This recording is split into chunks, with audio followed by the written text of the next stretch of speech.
आपण आतापर्यंत शासकीय कार्यालयांच्या अजब कारभाराचे गजब नमुने बघितलेत।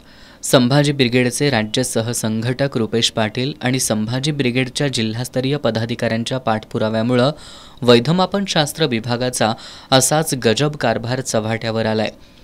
या कार्यालयातील 10 वर्षांपूर्वी केंद्र सरकारच्या अन्न, नागरी पुरवठा आणि ग्राहक संरक्षण विभागानं 1-2 लाख नव्हे तर तब्बल 1 कोटी रुपये किमतीची हायड्रोलिक व्हॅन उपलब्ध करून दिली।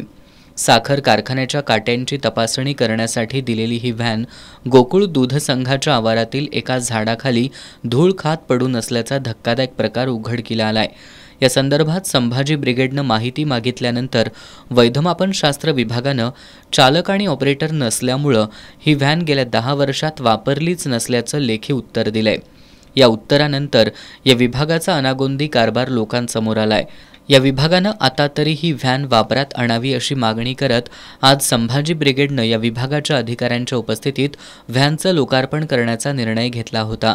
त्यासाठी वैधमापनशास्त्र विभागाच्या कार्यालयाबाहेर हलगी वाजवत घोषणा देत हातात घोषणांचे फलक घेत संभाजी ब्रिगेडनं निदर्शनं केली, पण या विभागाच्या अधिकाऱ्यांनी त्या व्हॅनपर्यंत येण्याची तसदी घेतली नाही। अखेर संभाजी ब्रिगेडच्या पदाधिकाऱ्यांनी व्हॅनचं पूजन करत सरकारच्या एक जबाबदार विभागाचा कारभार संभाजी ब्रिगेडच्या पदाधिकाऱ्यांनी व्हॅनचं पूजन करत सरकारच्या एका जबाबदार विभागाचा कारभार चव्हाट्यावर आणला।